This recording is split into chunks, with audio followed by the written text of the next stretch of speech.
Hello friends, IAS UPSC 2017 और विभिन्न state level के पीएससी और पीसीएस एग्जाम्स के लिए ये हमारी करंट अफेयर्स और एडिटोरियल्स की ऑथेंटिक सीरीज है। इस सीरीज में एक तरफ हम द हिंदू के एडिटोरियल्स को आपको आम भाषा में समझाते हैं, साथ ही साथ द हिंदू का जो साइंस एंड टेक्नोलॉजी का वीकली पेज आता है उसको भी हम इन डेप्थ एनालिसिस करते हैं और बैकग्राउंड के साथ आपको कंसेप्चुअल चीज़ें क्लियर करके बताते हैं। आज की डेट है सितंबर 8, 2016, 8 सितंबर 2016। द हिंदू आर्टिकल आया है, एडिटोरियल जो आया है वह है ट्रिपल वहमी। ट्रिपल वहमी मीन्स 3 बार की बाधा। 3 बार की बाधा। आपको जानकारी होगी कि मुस्लिम समुदाय में ये एक प्रथा है कि अगर पुरुष महिला के सामने 3 बार तलाक शब्द का उच्चारण कर देता है तो संबंध विच्छेद माना जाता है। तो इस प्रकार से इस पर ये एडिटोरियल यहाँ पर दिया गया है द हिंदू में। आइए इसका विश्लेषण करते हैं। सुप्रीम कोर्ट ने शमीम आरा वर्सेस स्टेट ऑफ यूपी के केस में 2002 में शमीम आरा बनाम उत्तर प्रदेश राज्य के केस 2002 में और उसके बाद 2002 के बाद अनेक हाई कोर्ट्स ने अपने आदेशों में इस अत्यंत बुरी प्रथा को कानूनी तौर पर अमान्य घोषित किया, जिसमें मुस्लिम पुरुष अपनी स्त्रियों की राय लिए बिना केवल 3 बार तलाक शब्द बोलकर उसी क्षण अपनी पत्नियों से संबंध तोड़ लेते हैं।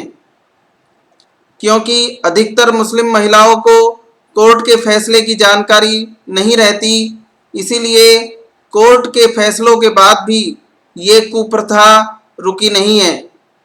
कोर्ट के फैसलों से अनभिज्ञ ऐसी मुस्लिम महिलाओं को रूढ़िवादी वर्गों के दबाव में आकर इस प्रकार के तलाकों को स्वीकार करना पड़ता है।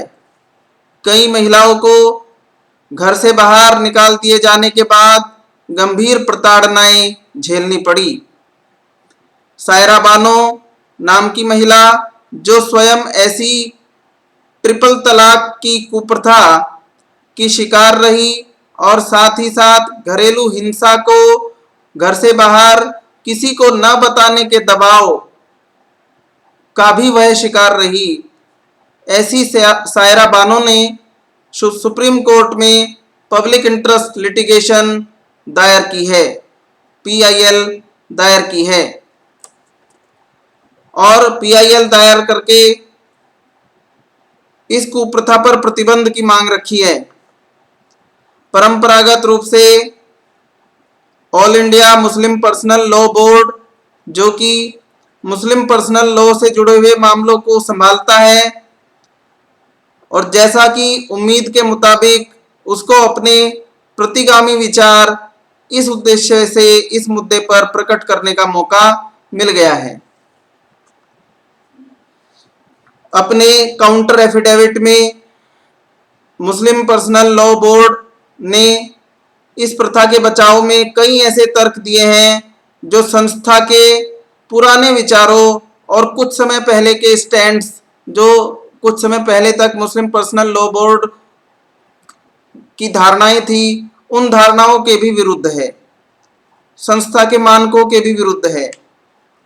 संस्था ने काउंटर एफिडेविट में कहा है, all India Muslim Personal Law board ने काउंटर एफिडेविट में कहा है कि कोर्ट की लंबी चलने वाली कार्यवाहियों से बचने का यह ट्रिपल तलाक एक सुगम तरीका है, आसान तरीका है, और इस ट्रिपल तलाक की प्रथा के न होने पर पति अपनी पत्नी की हत्या कर सकते हैं या जिंदा जला सकते हैं, क्योंकि कोर्ट से तलाक संबंधित अंतिम फैसला आने में काफी ज्यादा समय लग जाता है।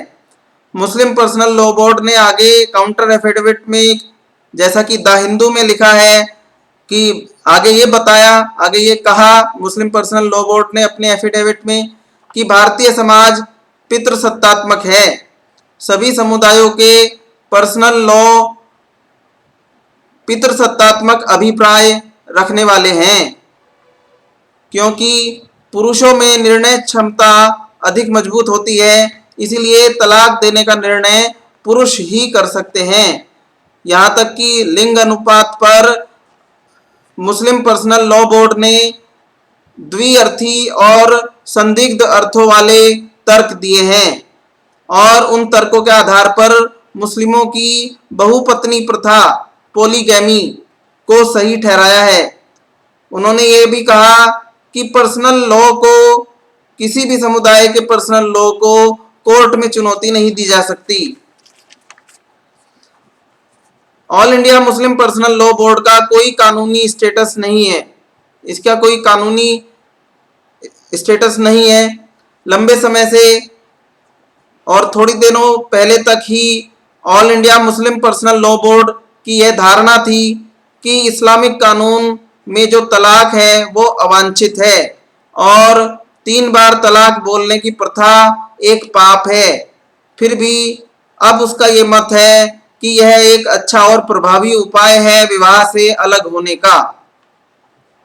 यद्यपि कुरान में तलाक पर विस्तृत हिदायतें दी गई हैं और वास्तव में कुरान में ट्रिपल तलाक पर कोई प्रतिबंध नहीं है, यह एक विरोधाभास है।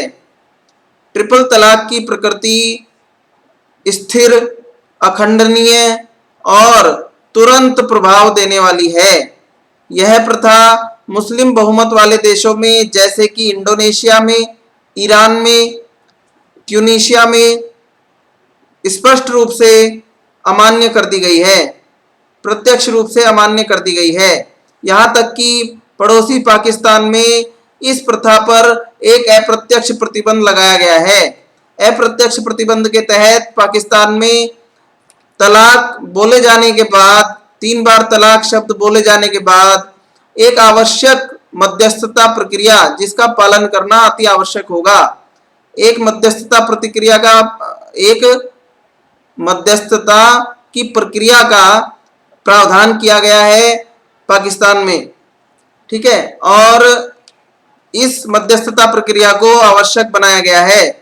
सुप्रीम कोर्ट को all India Muslim Personal Law board के इन तर्कों से आमतौर पर अप्रभावित रहना चाहिए। इसके 2 आधार हैं कि भारतीय संविधान में समानता का अधिकार प्रदान किया गया है और साथ ही कुरान में भी हस्बैंड और वाइफ, पति और पत्नी दोनों को एक दूसरे को तलाक देने के बराबर अधिकार हैं। जबकि all India Muslim Personal Law board ने अपने एफिडेविट में बताया है कि यह अधिकार पुरुषों को है, केवल पुरुषों को यह अधिकार बताया गया है, जबकि कुरान में दोनों को बराबर अधिकार दिया गया है एक दूसरे को तलाक देने का। समय आ गया है कि सुप्रीम कोर्ट को इस प्रथा को अपना निर्णायक निर्णय सुनाते हुए फैसला करना चाहिए कि यह प्रथा अवैध है या वैध है। इस प्रकार से हमारा आर्टिकल यहाँ पर पूरा होता है। इसमें कुछ वोकैबुलरी के वर्ड्स आए हैं, उनको भी मैं यहाँ पर जरूर ऐड करना चाहूंगा। वोकैबुलरी का एक वर्ड आया है वील्ड। वील्ड का WIELD, वील्ड का अर्थ होता है संभालना या प्रबंध करना। दूसरा वर्ड आया है पैट्रियार्चल। Patriarchal PATRIARCHAL,